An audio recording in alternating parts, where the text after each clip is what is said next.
So I never had Vine back in the day, because the few times I saw anything that was from Vine, it was always the really trash content. Oh, yeah. It was the Vine equivalent of, like, dancing TikToks today. Yeah. It was impressive to see how many people could, like, have so much entertainment, like, within 7 seconds or less. Well, comedic Vine is funny. Yeah. Well, you know what I mean, like, it was, like... It's, like, impressive, because it... see down there. Because it makes you realize that, like, 7 seconds... Because usually you think, like, it's just that, but... You can get a lot done in 7 seconds. Yeah. And Thomas Sanders was one of the best Vine people back in the day, and then it's just sometime after he came out as gay, he just kind of got a little more political, a little more, you know, he's just not funny anymore. I lost a lot of respect for him. It wasn't just because he came out as gay, it was just, you know, just a few things. Queer. I figured he was not straight, or at least not fully straight, if anything. So I figured he was either bi or gay, and then he came out as gay, and I was like, well, that confirms it. when I just watched some of the stuff and like some of the stuff he likes, I was like, there's no way this guy's straight. I just still love the thing, gay quote-unquote people. Yeah, British quote-unquote people. No, the one of the gay people too. It's like when they wake up and realize that they have to do the accent all day long. Gosh, freaking... The voice like that? Oh, yeah. The freaking Looney Tunes Rabbit Run, which is a straight-to-video movie, or straight-to-home movie. So basically, it took the style. It was like the style and character designs and personality of the characters from in the Looney Tunes show, but it was a completely original story because like none of the characters really knew each other all that much. But it was like Bugs was like a taxi driver. Lola was at the beginning of the movie a perfume salesman or working at some kind of beauty place. They had like Giovanni Jones as like the owner of it, and he had a very queer sounding voice, a very gay, like, you know, that generic type of voice. That would actually be really funny. It was really funny. It's just like, you know, it's basically, it was a little before the time when they started actually having confirmed gay characters in children's stuff. So like when they had Macintosh, you know, the Warner Bros. Version of the Looney Tunes version of Chippendale. The way they were talking, the way they said stuff, they said friend about each other, but you could definitely tell that it was a little before the time before they could just say, yeah, they're gay, you know. Gay lovers. I thought they were brothers at first, but Yes, quite. Yeah. But like, they had this whole song about something about being fabulous and all that. I'm like, yeah. Basically just saying, just have a sign that says definitely not gay. But,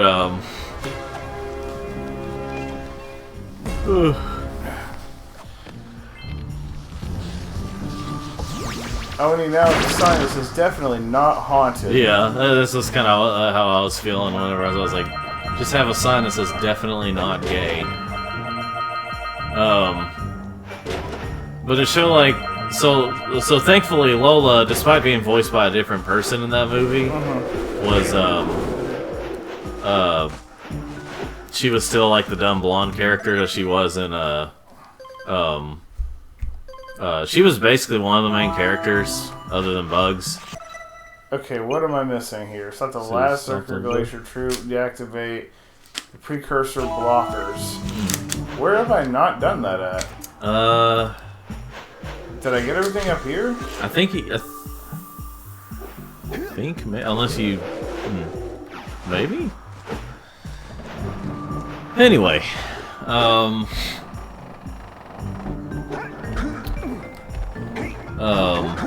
yeah.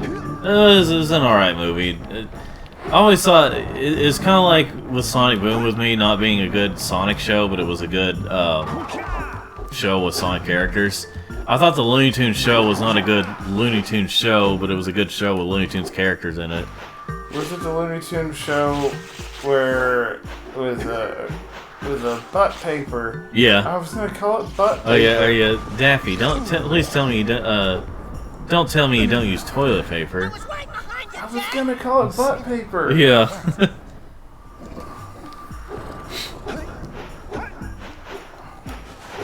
Well, yeah, it was a pretty good show, or it was a decent show at least. I think, did you go up where those boulders were coming down from? No, you Apparently didn't. not. Cha. But I was, well, I was like, apparently I'd seen the last episode of the Looney Tunes show, before I saw that movie, because, like, it had to do with, like, Daffy, trying to go back and change it to where Bugs wasn't, because he was jealous of, Bugs' old childhood friend from camp, or they met in camp or something. It was like a brown bunny with, like, glasses. And Daffy was getting jealous, so he's trying to go back in time using that witch's magic or something, or portal or something. They went and changed it to where the bunny didn't meet Bugs, and then like everything changed where like nobody knew Daffy, no one, you know. Okay, so where's that last blocker? Is it somewhere through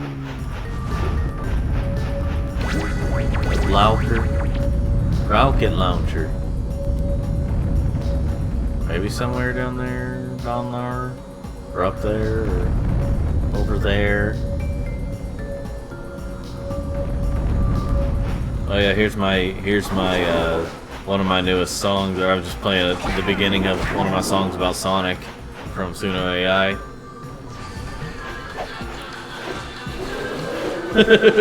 I didn't even put that in the lyrics, I just did that. I was talking about, I call it Sonic and the Prickle Pack.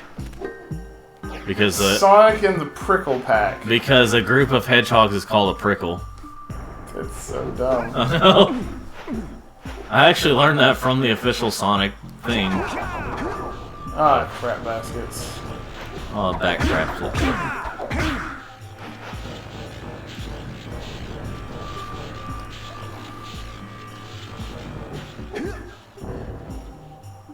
So I don't think it was Billy West, but it may have been, it may not have been, but in that Rabbit Run movie, it really sounded like Elmer Fudd was voiced by Billy West, because he sounded like a mix of Elmer Fudd and, you know, Billy West a little bit. It may not Billy have been Crystal him, Ball. but yes. But yeah, Elmer Fudd was like, it was funny because like it showed like so like the plot of the movie was that like the premise of the movie is there's like this super rare flower that grows in Mexico every so often, and they were trying to grab it and get it out of the people, you know, make sure no one, like the army was trying to grab it and make sure no one gets a hold of it, because of a certain, it could be used as as like a weapon of some kind. Well, really, what it is that like once somebody gets sprayed with it, it turns invisible, and then they have to wash it off with water. But anyway, well, Lolo uses it on a perfume because it has a really good smell or something like that, mixed with other stuff, and she didn't realize until much later on that what it did. But anyway, I like how it had like Foghorn Leghorn was like the general of the army, and then I see. Cecil Turtle, you know, the one that from the Tortoise and the Hare type episodes. Okay, I'm going crazy here because I don't know where that last thing is at. Where's the last one? Right. Where's the last one? I think I usually have trouble with that too.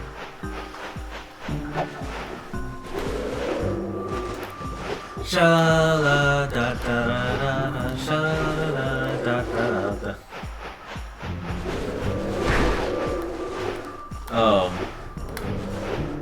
Yeah.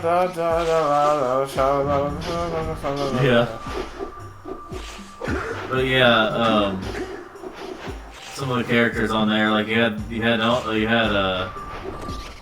had Foghorn Leghorn as General Army General, and the turtle as the character from or as well, that's what like he's working, but he's working undercover with Marvin the Martian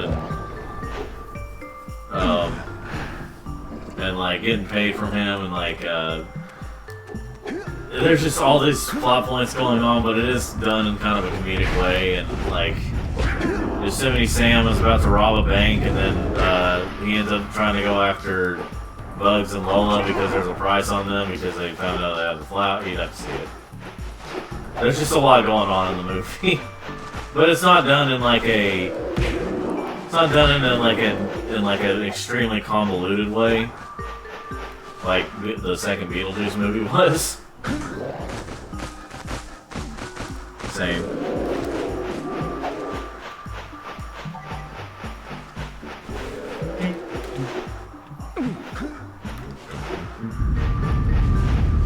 Okay, I took care of... Oh! What? When did that come out? Oh yeah, it came out. I thought you got it already.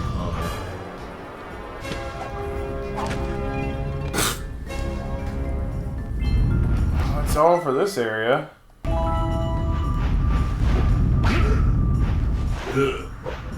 Well, I guess that's it.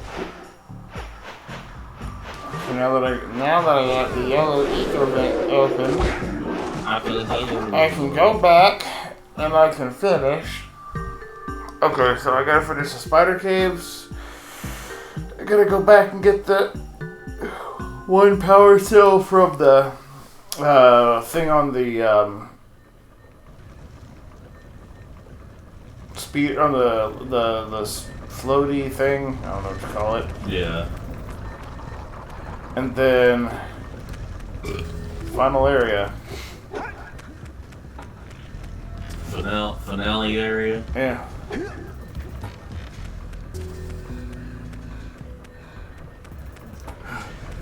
Might as well just gonna get that one out of the way. Which one? Fine. Oh yeah. Oh yeah. Oh, I had already. Who's a power sub? Oh yeah. Yeah, I got it this time. Here's a power cell. Power. Yeah, what he said. That's it. You cleaned us out. No more power cells. The bird just kind of. It's a canary in the coal mines. Is this supposed to be significant? Yeah, it's a term. I just forgot what it was supposed to mean. Oh, okay. It did have something to do with coal miners actually bringing canaries down there. Oh, okay.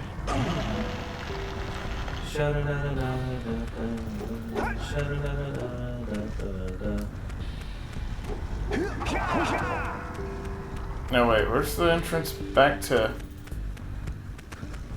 You won't have to find it. I gotta use the bathroom. I gotta go potty. I'm trying to remember how to get back to the speeder bike. Yeah, I'll just go back to the previous village. I'll say you could just do that. What is called planning? Alright, be right back, folks. Andrew will talk to you. Precursor City. Here's the thing. Don't tell about that. You don't want me to talk on my own. It's not something that's safe for the rest of humanity. The last time I was left alone on a podcast, I wound up in handcuffs. Because I talk about things people don't want me to say. The government does not want me talking about these things. I mean, I'm joking, of course. I actually work for DOE, but that's besides the point. There was meant to be something funny in me saying that anything I talk about in this format would get me arrested. That's just how life is. One has to understand. In order to speak freely, I have to say things that may or may not land me in jail. Because otherwise, am I truly free?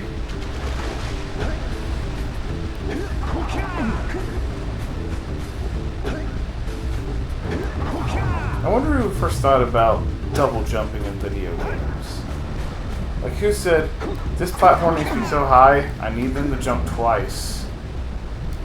Also, double jumping doesn't make sense. The only game I ever saw where double jumping made sense was the Devil May Cry games, because basically whenever you double jump in the series, effectively a second magical field appears under Dante's feet and he kicks up off of that, which, yeah, that makes sense.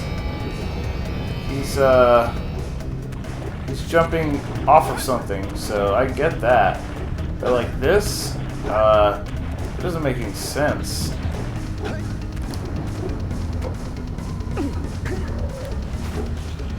Also, I gotta hop back on here, and I need to get the yellow eco so I can get through that one rock, and be done with this area. My goal is to go ahead and try to beat this game today. It's a fun game, but it's not my most favorite Jak game. That would probably still be Jak 2. Though Jak 3 is a pretty strong contender. Where is that rock? I think it's somewhere past here. Yeah, it's somewhere down here. I think this must be like a yellow portal or eco vent or something nearby. It's supposed to take care of that rock for me. It's like, I'm pretty sure I got everything else. It's just, yeah, there it is. Yeah. That's what I needed.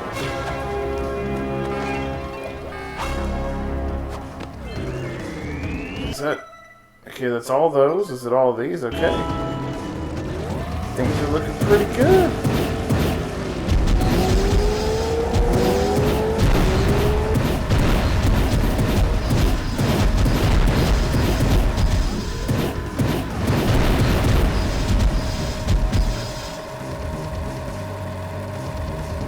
I guess you really could use the yellow eco there to blow up the rest of those explosives, but why would I spend that kind of time? It's not something I'm really interested in doing. So now I just gotta go back to the spider caves and get the rest of the power cells. It's not a lot, but, you know, it just needs to be done. Because let's see. I got 1, 2, 3 left to get. That means I gotta go on the minecart and wait, which is, it's not a fun way to navigate the map, because you weren't really doing that in any other areas in this game. Come on, do-ba-do-boo.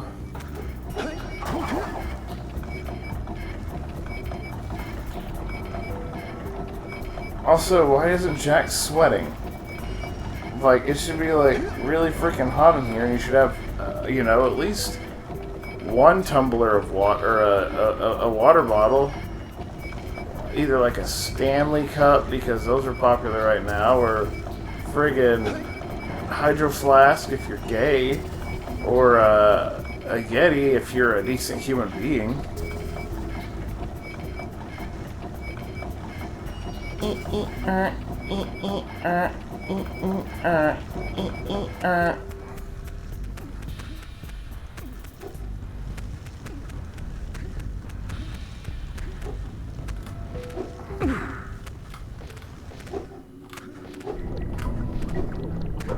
Okay, so I know there were some dark eco crystals I needed to get. I just forgot where they were. Kind of running on autopilot with this game right now. My brain is not committing that much power to it, which is why I'm getting confused and lost and feeling just a little bit on the retarded side. But that's kind of how life goes, you know? Also, I'm not sure if I actually needed to do the snow level before being able to finish this thing. I might have been wrong about that, but we'll see. The point is, I'm here now, and I'm gonna be taking care of stuff. Oh, look. Let's see. Are there any orbs over here? Okay, just those 2. Cool.